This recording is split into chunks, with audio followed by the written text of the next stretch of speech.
Roseanne, welcome back. Thank you so much. I've learned so much. I'm very excited to be here. I'm so pleased. I hope you've been able to implement a lot of what we've already discussed. And today we're just going to expand on what we have set already as a foundation. Perfect. It looks yummy. I'm glad you think so. This is one of my favorite topics to discuss.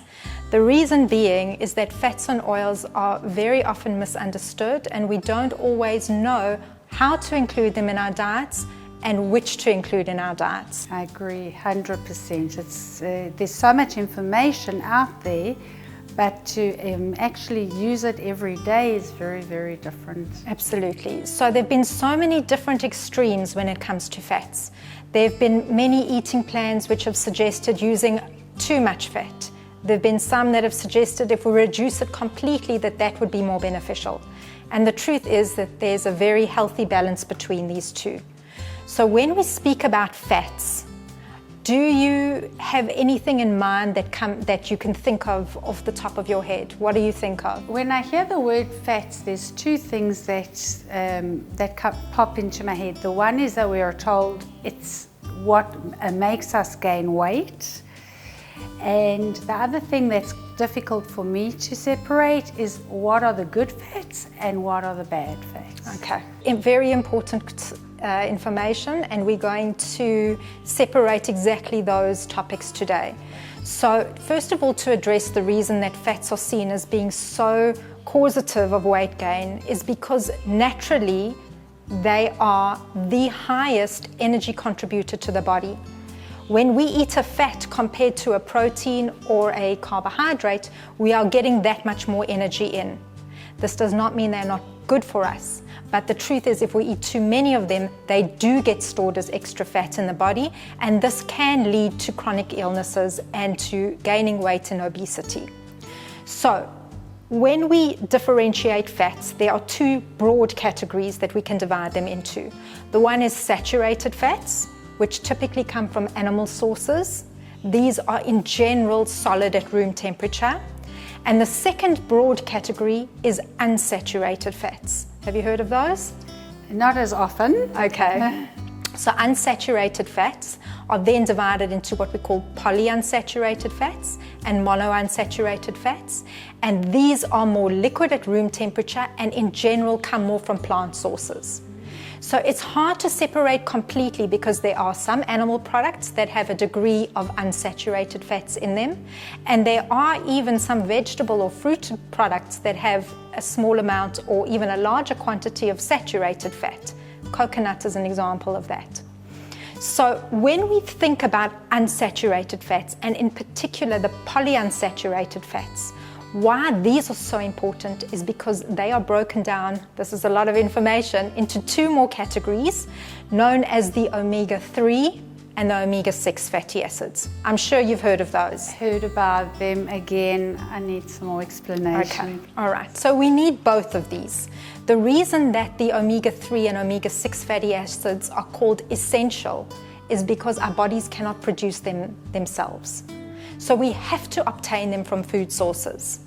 Fats in general, and in particular these polyunsaturated fats or the more unsaturated fats, are responsible for the cellular structure, for every single cell in our body being able to maintain its membrane, which keeps everything together. So what these cell membranes do is that they allow the transport into and out of cells of all the nutrients that a cell needs, and they need to be as liquid and fluid as possible. When we eat a diet that is more saturated in fat, it causes a hardening, and that is where we try to reduce saturated fat in our diet to prevent this. The omega-6 and omega-3 fatty acids, which are incredibly essential, and we do need both work differently inside of our bodies. So I'll give you an example from all the foods that we have in front of us here, what falls into which category. Right. Okay, so I've specifically chosen omega-3 fatty acids, which are your chia seeds, which we've discussed in previous talks before. Okay, these can be added into oats, into smoothies, onto salads. They can be included also into soups and stews without people even being aware of them. Then these are flax seeds, which there is a little bit of doubt about, and sometimes they are given a bad rap in the media. The truth is that because of the nature of these oils, they can be broken down and degenerated very quickly. And it's important that they are stored adequately, which is in more of a cool and dry, dark place, instead of in direct sunlight, because that will cause them to spoil. And in order to extract the true benefit from these flax seeds, they should be ground before we eat them in order for us to absorb the omega-3s. Walnuts are one of my favorite snacks to have, and I generally have this with some fruit, or I include that also in my oats for breakfast in the morning.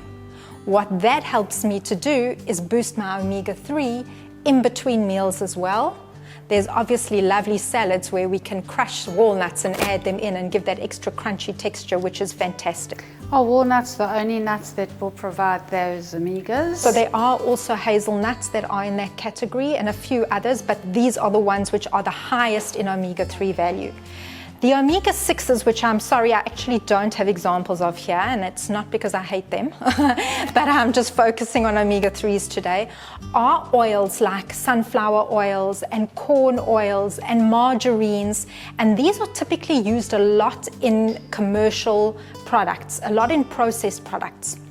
Where the problem comes in with eating too many omega-6s, and they are still important in a small amount, is that our body, when we are in a state of inflammation, if we are eating too many omega-6s, it keeps us inflamed. So let me try and take a very complicated subject and break it down so that you can understand it a little bit more easily. When we are ill, when we have a virus or a bacteria or something that happens inside of our body that our body has to fight from an infection point of view, it is important that our body's inflammation process is activated so that we can attack the threat and remove it. Okay. What happens when we are inflamed for an extended period of time is that our body does not switch that process off. And both the omega-6s and the omega-3s both can feed this pathway. And if we are eating too many omega-6s, it causes our body to stay in the state of inflammation for an extended period of time. And what we know to be true is that all of the inflammation that we are seeing today is leading to so much chronic illness.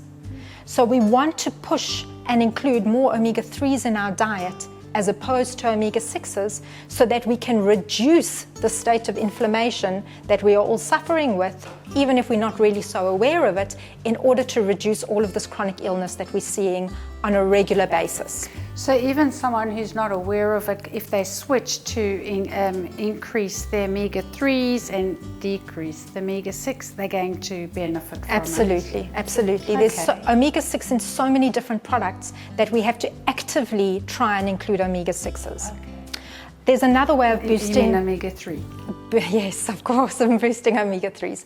There's another way to improve your omega-3 profile and the anti-inflammatory profile, and that is not only through omega-3 sources, but also through monounsaturated fatty acids.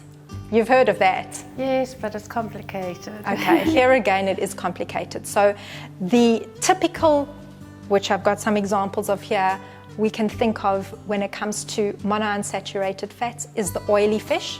For example, your lovely salmon over here. We think about products like olives. We think about olive oil in general, which is one of the foundational elements and fats in the Mediterranean diet. And we also think about things like, one of my favorites, your unsweetened peanut butter. And how we can include more of this in your day is, for example, to add, as I said, your chia seeds into porridges and into maybe even making, if you make your own crackers, you can include these kind of seeds and the flax seeds, the walnuts into soups, into salads, as I discussed, eating salmon more frequently during the week. Even tuna and other oily fish are also important. Other oils like krill oil are also in that category, as well as flaxseed oil as well. So here, in order to improve the omega-3 component and the monounsaturated fat component of this meal, I'm going to add some extra olive oil over there. Again, we need to be careful that we're not adding too much, even if it's a healthy fat. We can add some olives onto the salad as well. Again, we don't want to overdo it, especially if we've already added oil. So about 3 of those.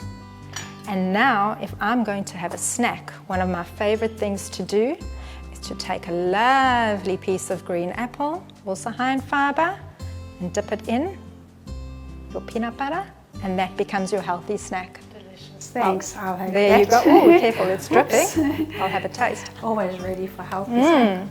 So this is just one way of being able to include it on a daily basis. Again, as I want to just reiterate, delicious. It's very important that when we include fats in our diets, that we include them, but we don't overdo them. When we cook and we prepare food, we want to use as little oil as possible in the cooking process. And the truth is, if we add oils cold afterwards to food, they retain their properties better as well, and this is much healthier for us. So one of the ways I get around this is in more of a dry frying technique if I'm going to use to heat food, where I use some water and spices to fry onions and other food in with a very little bit of oil if it calls for it. Otherwise, I rather prefer to add oil cold afterwards to a meal. And this helps to preserve the properties of the healthy fats and ensure that we are not degrading them at all before we actually get to eat them. The other thing to bear in mind again is that even healthy products, when we eat too much of them, can be damaging and harmful.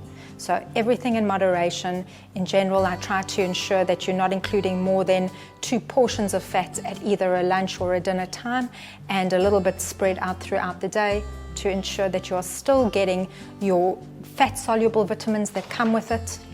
Your vitamin A, vitamin D, vitamin E, vitamin K, they are all very important. And that is one way to try and just keep balance in check. Very delicious, very informative. Thank you very much. I'm going to continue with my apple. Enjoy. Thank you for coming. Thank you, Justine.